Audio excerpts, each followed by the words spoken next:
BRS నేత చెన్నూరు మాజీ MLA Balka సుమన్పై case నమోదైంది. సీఎం రేవంత్ రెడ్డిపై బాల్కా సుమన్ అనుచిత వ్యాఖ్యలు చేశారని, ఆయనపై చర్యలు తీసుకోవాలని మంచిర్యాల పిఎస్లో కాంగ్రెస్ నేతలు ఫిర్యాదు చేశారు. కాంగ్రెస్ నేతల ఫిర్యాదు మేరకు పోలీసులు బాల్కా సుమన్పై 294(బి), 504, 506 సెక్షన్ల కింద కేసు నమోదు చేశారు.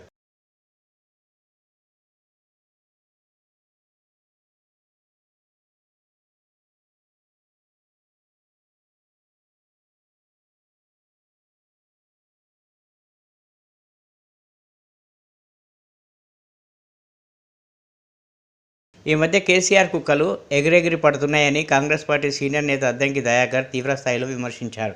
ముఖ్యమంత్రి రేవంత్ రెడ్డిపై బీఆర్ఎస్ నేత బాల్కా సుమన్ తీవ్ర పదజాలంతో విమర్శలు చేయడం, కేసు నమోదు కావడంపై దయాకర్ స్పందించారు. ఈ మేరకు ఆయన ఓ వీడియోను విడుదల చేశారు. కేటీఆర్ నుంచి సుమన్ వరకు కేసీఆర్ కుక్కలు మరుగుతున్నాయని ఘాటుగా విమర్శించారు. అప్పుడే ఎగిసెగిసి పడవద్దని కాస్త వేచి చూడాలని సూచించారు. ఈ మధ్య కేసీఆర్ కుక్కలు ఎగిసెగిసి పడుతున్నాయి. కేటీఆర్ నుంచి మొదలు పెడితే సుమన్ దాకా కొంచెం ఆగుర్రా నాయన, ఎందుకు ఎగిసెగిసి పడతారు?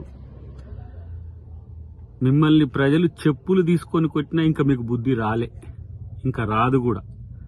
ఎందుకంటే ప్రజల్ని దోచుకునే దొంగలకు పరిపాలన ఏంటి, దానికి సంబంధించిన అంశాల్లో ఏ విధంగా ముందుకు పోవాలనేది కనీస ధర్మం తెలియక మీరు ఇలా రాజకీయంగా చచ్చిపోయింది.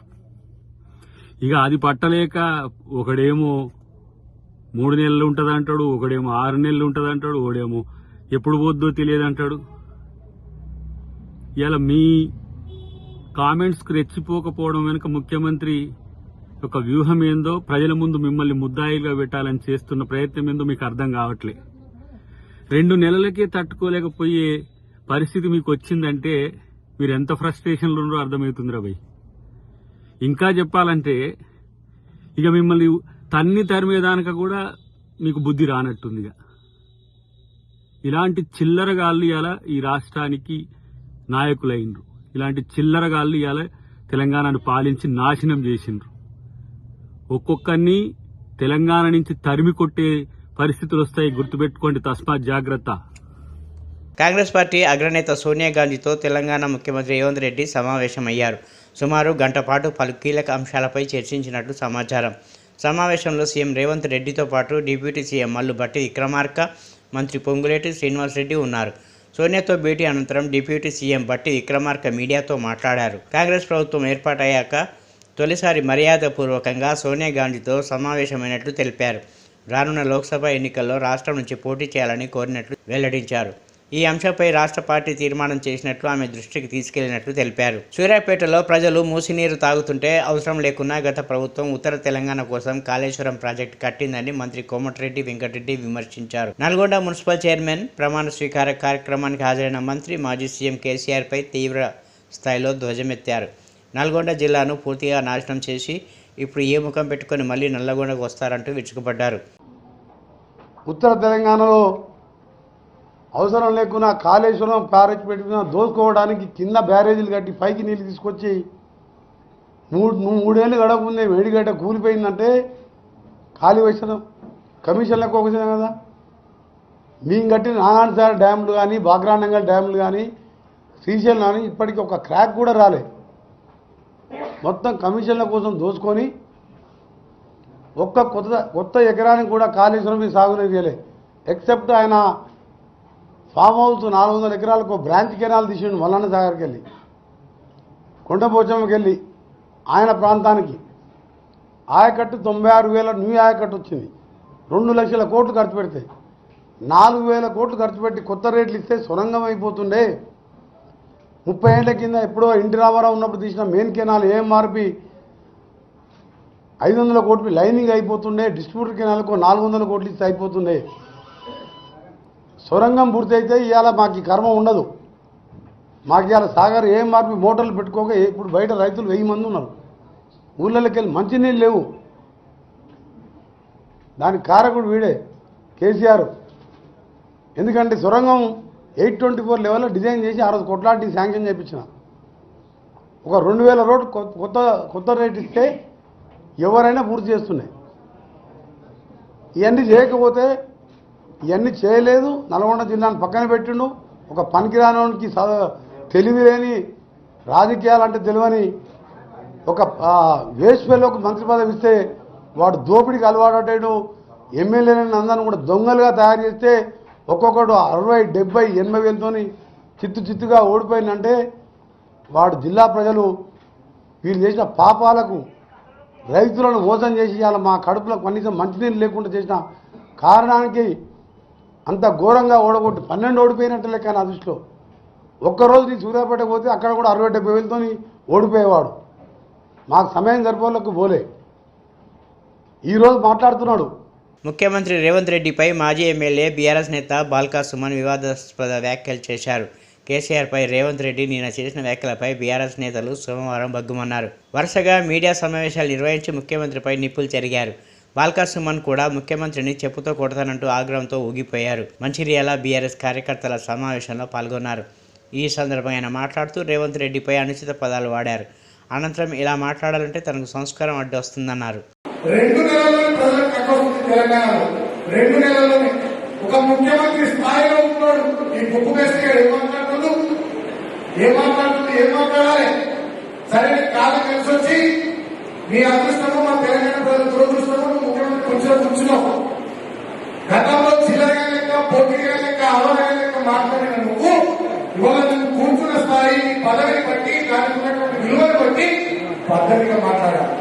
ఒక ఉద్యమ నాయకుడు, ప్రాణాన్ని పరంగా పెట్టి తెలంగాణ తెచ్చిన నాయకుడు, 10 సంవత్సరాలు తెచ్చిన తెలంగాణ బ్రహ్మాండంగా అభివృద్ధి చేసిన నాయకుడు కేసీఆర్ గారిని పట్టుకుని రంగాన్ని మాట్లాడుతున్నాడు. మీరు రంగారు, హౌల గారు, పాగం గారు, దేవి కుమార్ గారు, రేవంత్ రెడ్డి గారు, ఈ చెత్తల కొడుకులు ఈ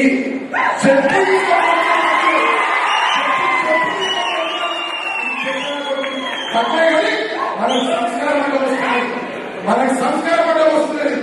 బిడ్డ పునర్గా రేవంత్ రెడ్డి నా కొడుకు కబర్దా మా కేసీఆర్ అంటే మా ప్రభుత్వం లేకపోవచ్చు. లక్షల మందిలో పండగకి తొక్కుతున్నా. రేవంత్ రెడ్డిపై బాల్కా సుమన్ వ్యాఖ్యలను మంచిర్యాల ఎమ్మెల్యే ప్రేమ్ సాగర్ రావు తీవ్రంగా ఖండించారు. సీఎం రేవంత్ రెడ్డిపై చేసిన వ్యాఖ్యలను ఖండిస్తూ ఆయన బాల్కా సుమన్పై ఆగ్రహం వ్యక్తం చేశారు. బాల్కా సుమన్ ఎక్కడో వేరే జిల్లా నుంచి వచ్చి మంచిర్యాల జిల్లాలో పెత్తనం చేస్తానంటే కుదరదని అన్నారు. సీఎం రేవంత్ రెడ్డి గురించి మాట్లాడుతూ చెప్పు చూయిస్తూ అసభ్యకర మాటలతో మాట్లాడడం సరైనది కాదని అన్నారు. బాల్కా సుమన్ ఎక్కడ ఉన్నా కాంగ్రెస్ కార్యకర్తలు రేపటి నుంచి అడుగడుగునా బాల్కా సుమన్కు తగిన శాస్తి ఇచ్చేస్తారని అన్నారు. ఇక్కడ ఎవరి ఆటలు కొనసాగవని, త్వరలో కాంగ్రెస్ కార్యకర్తలు బాల్కా సుమన్కు తగిన శాస్తి చేయడం ఖాయమని, అప్పుడే అందరికీ అర్థమవుతుందని అన్నారు. బాల్కా సుమన్ చేసిన ఆగడాలు, రాసలీలన్నీ త్వరలో బయట పెడతానని అన్నారు. ఏదైతే బాల్కా సుమన్ గౌరవ ముఖ్యమంత్రి శ్రీ రేవంత్ రెడ్డి గారిని అనరాని భాషలో చెప్పుల గురించి మాట్లాడాడు కాబట్టి ఖచ్చితంగా నేను నిర్విరోధంగా ఖండిస్తున్నాం. దీంతో పాటు తప్పకుండా నీ చిత్తశుద్ధి, నీకు శుద్ధి జరుగుతుంది. దీనికి ఎక్కడికి పెట్టావు, నువ్వు ఎక్కడ తిన్నా కూడా నిన్ను దొరకబట్టి మా కాంగ్రెస్ పార్టీ కార్యకర్తలు ప్రజలు నిన్ను ఖచ్చితంగా శిక్షిస్తారు. ఏ రకమైన సందేహం లేదు. రేపటి నుంచి నువ్వు ఎక్కడ తిరుగుతావు మేము చూస్తాం. మా జిల్లాలకి రావాలి. జిల్లాలకు వచ్చినప్పుడు నువ్వు తిరిగినప్పుడు నీకు శాస్తి జరుగుతుంది. నువ్వు చేసిన కథలన్నీ ఉన్నాయి. ఇప్పుడు అవన్నీ కూడా రేపటి నుంచి మొదలు పెడతాం. నువ్వు చేసిన వీధులు, రాసలీలు అన్నీ ఉన్నాయి. అవన్నీ బయట తీసుకొస్తాం. నీ బతుకు మొత్తం బదాలేస్తాం. శాస్తి దీనికి అనుకుంటానేమో నువ్వు ఎక్కడికి వెళ్ళొచ్చి మా జిల్లా పెడతానని చెప్పి కూర్చొని దీనికి శాస్తి ఖచ్చితంగా చేస్తాం. ఖచ్చితంగా దీనికి నువ్వు మూల్యం చెల్లించాల్సి వస్తుంది. ఏదైతే బాల్కా సుమన్ గౌరవ ముఖ్యమంత్రి శ్రీ రేవంత్ రెడ్డి గారిని అనరాని భాషలో చెప్పుల గురించి మాట్లాడాడు కాబట్టి ఖచ్చితంగా నేను నిర్విరోధంగా ఖండిస్తున్నాం. దీంతో పాటు తప్పకుండా నీ చిత్తశుద్ధి, నీకు శుద్ధి జరుగుతుంది. దీనికి ఎక్కడికి పెట్టావు, నువ్వు ఎక్కడ తిన్నా కూడా నిన్ను దొరకబట్టి మా కాంగ్రెస్ పార్టీ కార్యకర్తలు ప్రజలు నిన్ను ఖచ్చితంగా శిక్షిస్తారు. ఏ రకమైన సందేహం లేదు. రేపటి నుంచి నువ్వు ఎక్కడ తిరుగుతావు మేము చూస్తాం. మా జిల్లాలకి రావాలి. జిల్లాలకు వచ్చినప్పుడు నువ్వు తిరిగినప్పుడు నీకు శాస్తి జరుగుతుంది. నువ్వు చేసిన కథలన్నీ ఉన్నాయి. ఇప్పుడు అవన్నీ కూడా రేపటి నుంచి మొదలు పెడతాం. నువ్వు చేసిన వీధులు, రాసలీలు అన్నీ ఉన్నాయి. అవన్నీ బయట తీసుకొస్తాం. నీ బతుకు మొత్తం బదాలేస్తాం. శాస్తి దీనికి అనుకుంటానేమో నువ్వు ఎక్కడికి వెళ్ళొచ్చి మా జిల్లా పెడతానని చెప్పి కూర్చొని దీనికి శాస్తి ఖచ్చితంగా చేస్తాం. ఖచ్చితంగా దీనికి నువ్వు మూల్యం చెల్లించాల్సి వస్తుంది. కోమటిరెడ్డి, నేను మిర్యాలగూడ రైతులే చెప్పుతో కొడతారు, యాదాద్రి పవర్ ప్లాంట్ ఆపుతా అన్నావు కదా, నీకు దమ్ముంటే ఇప్పుడు ఆపి చూద్దామని మాజీ మంత్రి జగదీష్ మండిపడ్డారు. కాంగ్రెస్ వాళ్ళు దద్దమ్మలని పాలన చేతగాక నాగార్జున సాగర్ ప్రాజెక్టును కేంద్రానికి అప్పజెప్పారని అన్నారు. అధికారం దక్కగానే అహంకారం పెరిగి రైతు బంధు నిలిపేశారని, రైతు బంధు గురించి అడిగితే చెప్పుతో కొడతామని అనడమే అందుకు నిదర్శనం అన్నారు. ఉత్తమ్ కుమార్ రెడ్డి సపోర్ట్ చేశాడు లేదు మంత్రి, ఈ జిల్లా మంత్రి, ఈ జిల్లానే కాదు ఎడమ కాలం మీద బ్రతుకుతున్న రైతాంగం ఎవరు ఉన్నారో ఆ రైతాంగమే భిక్ష పెడితే 5 సార్లు ఎమ్మెల్యే ఒకసారి ఎంపీ అయిన మంత్రి ఆయన కూడా సోయి లేదు. నాకు రాజకీయ భిక్ష పెట్టింది నా రైతులు, నా ఎడమకాల రైతులు అన్న సోయి కూడా లేదు. ఈరోజు నల్లగొండ ఉంటాడు, వీడికి తోగదలోనూ మొదలు లేవాడు, ఏది పడితే వాగుడే తప్ప కనీసం ఈ జిల్లాలో పోతున్నాయి నీళ్లు ఇప్పుడైనా మాట్లాడతలేడు. ఓ ఉత్తుదానికి ఎగిరెగిరి పడతాడు. భాస్కర్ గారు చెప్పినట్టు నేను పవర్ ప్లాంట్ ఆపేస్తాను నేను ఆగాలని చెప్పాడు. ఒకటి ఆపాలి ఇప్పుడు పవర్ ప్లాంట్ చూస్తాను దమ్మేందో ఆపు పవర్ ప్లాంట్. చెప్పు దెబ్బలు నువ్వు కొట్టుడు కాదు, మిర్యాల కూడా రైతాంగమే రెడీగా ఉన్నారు. నువ్వు ఈ వైపు వస్తే చెప్పు దెబ్బలు కొట్టడానికి 8 లక్షల చెప్పు దెబ్బలు కొడతావు. మాట్లాడేటప్పుడు ఈ బరువు మాటలు బంద్ చేయాలి. అధికార మంత్రి తలకెక్కి తాగిన దాంతో పాటు అధికార మంత్రి కూడా తలకెక్కింది. దాంతో వస్తుంది ఈ మాట.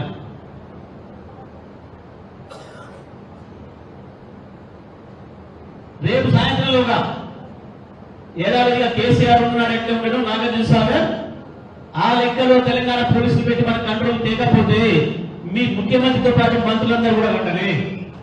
ముఖ్యమంత్రి మంత్రివర్గమే రండా, మీకు దమ్ముంటే రేపు సాయంత్రం తీసుకెళ్ళండి. మళ్ళీ ఎప్పుడు తెలంగాణ చెప్పారు లేదంటే మొదలైతుంది యుద్ధం. ఒక కేసీఆర్ దిక్కు తెలంగాణకి ఎప్పుడైనా మళ్ళీ వస్తాడు, తప్పకుండా బయటకు వస్తాడు. నాగార్జున సాగర్ నీళ్ళ కొరకే వస్తాడు, కృష్ణా జలాల కొరకే వస్తాడు కేసీఆర్. స్టార్ డైరెక్టర్ రామ్ గోపాల్ వర్మ వ్యూహం సినిమాకు తెలంగాణలో హైకోర్టులో చుక్కెదురైంది. ఇటీవల వ్యూహం సినిమా సెన్సార్ సర్టిఫికేట్ రద్దు చేస్తూ తీర్పునిచ్చిన కోర్టు ఈ నెల 11 వరకు విడుదల నిలిపివేస్తూ సోమవారం ఉత్తర్వులు జారీ చేసింది. అనంతరం ఈ తీర్పును సవాల్ చేస్తూ నిర్మాత హైకోర్టులో పిటిషన్ దాఖలు చేశారు. కాగా టీడీపీ నేత నారా లోకేష్ ఈ సినిమాపై హైకోర్టులో పిటిషన్ దాఖలు చేశారు.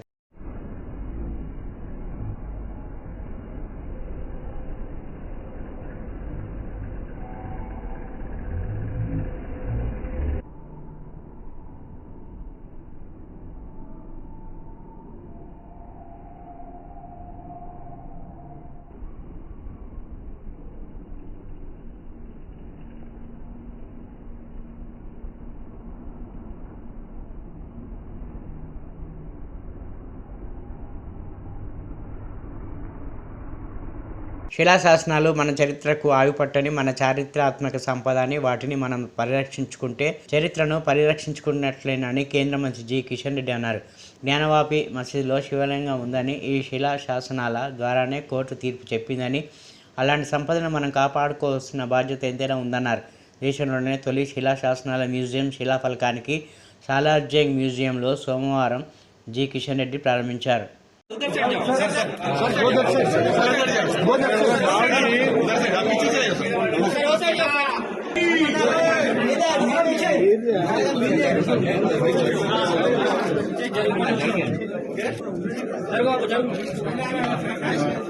మహబూబాబాద్ జిల్లా డోర్నకల్ మున్సిపాలిటీ అభివృద్ధి కోసం మంజూరైన 50 కోట్ల నిధులు గోల్మాల్ కావడంతో కాంగ్రెస్ పార్టీ నాయకులు నిరసన వ్యక్తం చేశారు.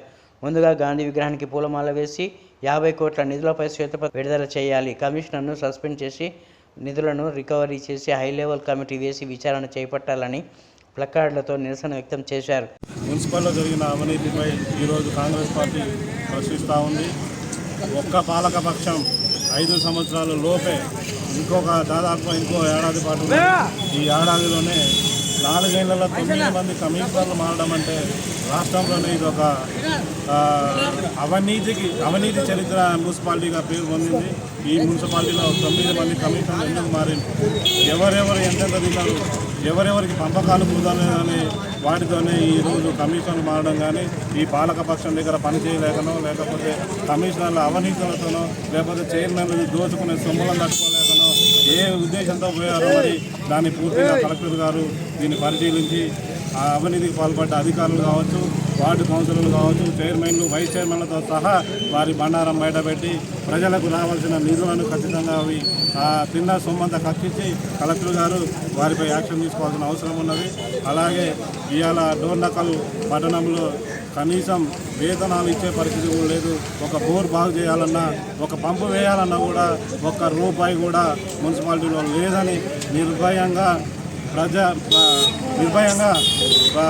అందరికీ తెలిసే విధంగానే కమిషనర్లు కావచ్చు, పాలకవర్గం కావచ్చు చెప్తుంది.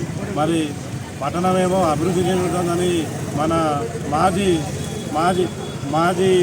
ఎమ్మెల్యే గారు పట్టణ అభివృద్ధి చెందింది, దీనికి ఒక 50 కోట్లు తెచ్చినాము, ఈ 50 కోట్లతోని సుందరీకరణ పనులు కావచ్చు, ఇంకేయో ఇతర పనులు చేస్తున్నామని చెప్పేసి గొప్పలు చెప్పుకున్నారు. ఆ 50 కోట్లని మన తెలంగాణ ప్రభుత్వం, కాంగ్రెస్ ప్రభుత్వం ఏర్పడ్డాక మున్సిపాలిటీలో అనేక అక్రమాలకు పాల్పడ్డారని మున్సిపాలిటీ పాలకవర్గం బీఆర్ఎస్ నాయకులే పోయి కలెక్టర్ దగ్గర వినతి పత్రం ఇవ్వడం జరిగింది. అంటే వాళ్లకు ఒప్పందాలు కుదరక ఇవన్నీ వాళ్ళ లొసుగులన్నీ బయటపెట్టడం జరిగింది. ఈ నిధులు మున్సిపాలిటీకి వచ్చినటువంటి నిధులు 20 కోట్ల నిధులు వచ్చినాయి. ఆ నిధులు ఏమైనాయి, వాటి యొక్క వివరాలు ఇంతవరకు తెలియదు. ఎవరికి తోచినట్టు వాళ్ళు నిధులు స్వాహా చేసినట్టు మా దృష్టికి వచ్చింది. దీనిపైన కలెక్టర్ గారు, ఉన్నతాధికారులు అందరూ చర్యలు తీసుకొని జ్యుడిషియల్ ఎంక్వైరీ చేసి త్వరితగతిన ఈ నిధులను రికవరీ చేయాలని కాంగ్రెస్ పార్టీ కోరుతుంది. ఇంకొకటి, ఈ 20 కోట్ల నిధులు కేవలం శిలాఫలకాలకు మాత్రమే ఉన్నాయి. శిలాఫలకాలకు 20 కోట్ల నిధులనే ఉన్నాయి, కానీ ఇక్కడ అభివృద్ధి మాత్రం అవపడతలేదు. ఈ అభివృద్ధి నిధులు మొత్తం వాళ్ళ సొంత లాభాల కోసం వాడుకున్నట్టు మాకు అందిన సమాచారం ప్రకారం తెలుస్తుంది. ఇంతటి వారైనా సరే పాలకవర్గాన్ని రద్దు చేసినా సరే ఈ డబ్బులను రికవరీ చేయాలని కాంగ్రెస్ పార్టీ తరఫున మేము డిమాండ్ చేస్తున్నాం. మరి ఈ రాబోయే రోజుల్లో ప్రజాప్రభుత్వం కాబట్టి ఇటువంటి అవినీతికి తావు లేకుండా మా డోర్నకల్ నియోజకవర్గ ఎమ్మెల్యే గారు సమస్త జనుల లోక కళ్యాణార్థం కోసం లలిత మహాత్రిపుర సుందరి మహాయాగాన్ని నిర్వహిస్తున్నామని శ్రీ బాలమానస మహావిద్యాపీఠం ఉపాసకులు శ్రీ లక్ష్మీనారాయణ గురుభవాని అన్నారు. వరంగల్ నగరంలోని ఓ సిటీ మైదానంలో శ్రీ బాలమానస మహావిద్యాపీఠం ఆధ్వర్యంలో శ్రీ లలిత మహాత్రిపుర సుందరి మహాయాగాన్ని నిర్వహించారు. శ్రీ బాలమానస మహావిద్యాపీఠం ఆధ్వర్యంలో ఇప్పటికీ అనేక హోమాలు నిర్వహించామని, కరోనా సమయంలో శ్రీ మానస మహా హోమం నిర్వహించామని, నేడు లోక కళ్యాణార్థం కోసం నలులపై ఉన్న దృష్టి పోయేందుకు, వివాహం కాని వారికి వివాహ యోగాన్ని కలిగించేందుకు ఈ యాగాన్ని నిర్వహిస్తున్నామని యజుర్వేదము, సామవేదము, అధర్వణ వేదము, కృష్ణవేదము, అచలాపురం మీద పండితులు, కీసర వేద పండితులు మరియు తిరుపతి వేద పండితులతో యాగం నిర్వహిస్తున్నామని, అందరికీ అమ్మవారిని ప్రసన్నం చేయాలని సంకల్పంతో అగ్నిహోత్రాన్ని ఏర్పాటు చేసి 1516 జంటలతో మహాహోమం నిర్వహిస్తున్నామని తెలిపారు.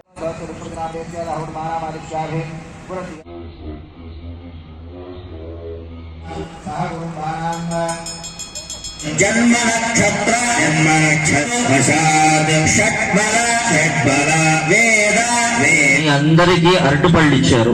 ఆ అరటిపళ్ళు అమ్మ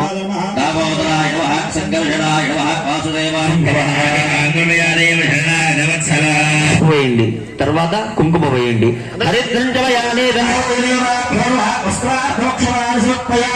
అలానే మరలా అక్షంతలు వేయండి.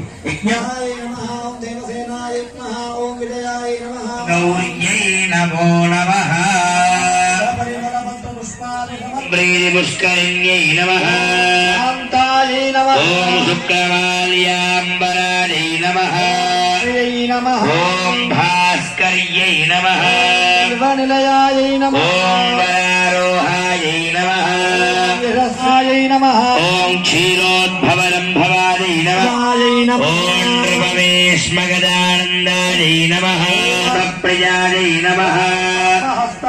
ఓం బాలమానస విద్యాపీఠం వారు సత్సంకల్పంతో అతి పేదవారికి కూడా హోమం చేసుకునే అవకాశాన్ని కల్పిస్తున్నాము. గత 30 సంవత్సరాలుగా అమ్మవారి దీక్షను తీసుకుంటూ నేను గురుభవానిగా నన్ను అందరూ పిలుస్తారు. శ్రీ మహావిద్యల్ని నేర్చుకుని అమ్మవారి ఉపాసనా బలంతో, గురువుల ఆశీస్సులతో శ్రీ బాలమానస మహావిద్యాపీఠాన్ని నిర్మించాము. ఆ వ్యవస్థను ఏర్పాటు చేసినాక 2014లో లక్ష్మీనారాయణ యాగం చేశాము. మొట్టమొదటిగా 1008 దంపతులతో. తర్వాత 2016లో పరిపూర్ణానంద సరస్వతి గారి సమక్షంలో శ్రీచక్ర మహాయజ్ఞాన్ని నిర్వహించాము. ఆ తర్వాత కరోనా కష్టకాలంలో చాలా ఇబ్బందిలో ఉన్నాయి. అప్పుడు సంతానం లేక చాలామంది వివాహాలు లేక ఇబ్బంది పడే తరుణంలో ముకాంబుల పీఠాధిపతి అంటే ప్రపంచ పీఠాధిపతి ముకాంబుల స్వామి గారితో గుండ్ల సింగారం నందు శ్రీ మానస మహా యాగం నిర్వహించాము. గత సంవత్సరం కరోనాతో చాలా మంది చనిపోతున్న సమయంలో ఎవరైతే ఉపద్రవాన్ని ఆపగల ఆ శివుడో ఆ రుద్రుని యొక్క యాగం మహామృత్యుంజయ యాగాన్ని ఇక్కడ నిర్వహించాము ఇదే ఓసిడిలో. ఇది పంచమ యాగంగా చెప్పబడుతుంది. అంటే ఈ భూమండలంలో 5 సార్లు ఎవరైతే యాగాలు నిర్వహిస్తారో స్వర్గప్రాప్తి కలుస్తున్న శాస్త్రాలు చెప్తున్నాయి. దీనికోసం మేము అందరికీ కూడా ఆ అమ్మవారిని దరిచేర్చాలి, వారి యొక్క బాధల్ని అమ్మవారికి చేర్చాలి, అమ్మవారి వారి కృపాకటాక్షాలు వారికి చేర్చాలి సంకల్పంతో ఇక్కడ యజుర్వేదము, సామవేదము, అథర్వణ వేదము, కృష్ణ వేదము, అలా అచలాపురం వేద పండితులు, కీచరగుట్ట వేద పండితులు, తిరుపతి వేద పండితులు, ఇలా ఋత్వికులతో గ్రామాల ఋత్వికులు అందరితో కలిపి ఇక్కడ 50 మంది ఋత్వికుల మధ్య మహాగురువైన దండీపీఠ గురువారిలు అక్కడి నుంచి కాశీ నుంచి వస్తున్నారు. వారి సమక్షంలో ఇక్కడ అగ్నిహోత్రాలను ఏర్పాటు చేసి వీరందరికీ కష్టాలు పోవాలా ఉండాలని ట్రస్ట్ వారు సంకల్పించి యాగాలు నిర్వహిస్తున్నాము. వాస్తవంగా ఈ నిర్వహించడానికి 1116 జంటల్ని మేము ఇక్కడ కూర్చోబెట్టడానికి ఒక 3 నెలలుగా మా శిష్య బృందం అంతా కూడా పేరు పేరున వారు ధన్యవాదాలు చెప్పుకోవాలి. ఎందుకంటే 3 నెలలు నిద్రలే ఆహారాలు మాని వర్క్ చేస్తే ఇది దాదాపు 32 లక్షల వ్యయంతో దీన్ని చేస్తున్నాము.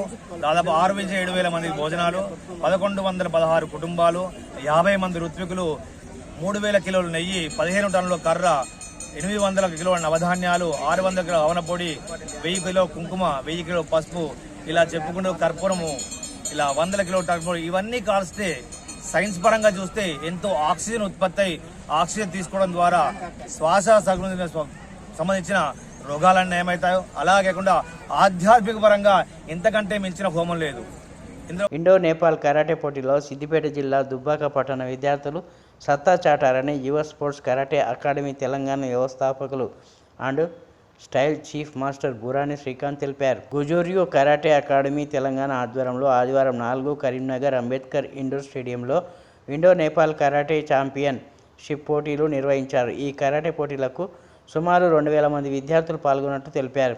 ఈ కరాటే పోటీల్లో సిద్దిపేట జిల్లాకు చెందిన 20 మంది విద్యార్థులు 3 gold medals, 11 silver medals, 6 bronze medals సాధించారు అని మాస్టర్ బురాని శ్రీకాంత్ తెలిపారు. Gold medals, silver medals, bronze medals సాధించిన విద్యార్థులకు అలానే మాస్టర్ బురాని శ్రీకాంత్ని ఛాంపియన్షిప్ కప్పుతో మాస్టర్ కప్పుతో గుజురియో కరాటే డు అకాడమీ తెలంగాణ వారు అభినందించారు. నా పేరు అస్లయ, నేను 8వ తరగతి చదువుతున్నాను. ఈరోజు కరీంనగర్లో ఇండో నేపాల్ టోర్నమెంట్ జరిగింది. అందులో నాకు సిల్వర్ మెడల్ వచ్చింది. నాకు చాలా సంతోషంగా ఉంది. ఇంకా ముందు నేను గోల్డ్ కొడతానని కోరుకుంటున్నాను. అందరి మహిళలకు కరాటే చాలా ముఖ్యం అని. నా పేరు శ్రీలాస్య, నేను 9వ తరగతి చదువుతున్నాను. నేను కరీంనగర్ టోర్నమెంట్కి వెళ్ళాను. నాకు బ్రాంచ్ వచ్చింది. ఇంకా ముందు కూడా నేను గోల్డ్ కొట్టాలని కోరుకుంటున్నాను. ప్రతి మహిళ కరాటే నేర్చుకోవాలని కోరుకుంటున్నాను. ప్రతి మహిళకి ఇది అవసరమని నేను భావిస్తున్నాను. నా పేరు టి అక్షయ, నేను 9వ తరగతి చదువుతున్నాను. ఈరోజు కరీంనగర్లో ఇండో నేపాల్ టోర్నమెంట్లో నాకు గోల్డ్ మెడల్ వచ్చింది, ఇంకా సర్టిఫికేట్ వచ్చింది. నేను ఈ గోల్డ్ మెడల్ సర్టిఫికేట్ తీసుకున్నందుకు చాలా సంతోషంగా ఉన్నాను. ఇంకా ముందు ఎన్నో కొట్టాలని కోరుకుంటున్నాను. ఈరోజు కరీంనగర్ అంబేద్కర్ ఇండోర్ స్టేడియంలో గుజోరియో కరాటే అసోసియేషన్ తెలంగాణ వారు ఇండో నేపాల్ కరాటే ఛాంపియన్షిప్ నిర్వహించడం జరిగింది. ఈ ఛాంపియన్షిప్కి సుమారు 2000 మంది విద్యార్థులు పాల్గొనడం జరిగింది. అలానే ఈ కరాటే టోర్నమెంట్కి దుబ్బాక పట్టణం నుండి 20 మంది విద్యార్థులను పాల్గొని 3 gold medals, 11 silver medals, 6 bronze medals సాధించడం జరిగింది. అలానే ఈ గోల్డ్ మెడల్స్, బ్రౌంజ్ మెడల్స్తో పాటు కరాటే ఛాంపియన్షిప్ అయినా దుబ్బాక పట్టణం వారు సాధించడం జరిగింది. ఈ కరాటే ఛాంపియన్షిప్ సాధించినందుకు నేను చాలా సంతోషపడుతున్నా.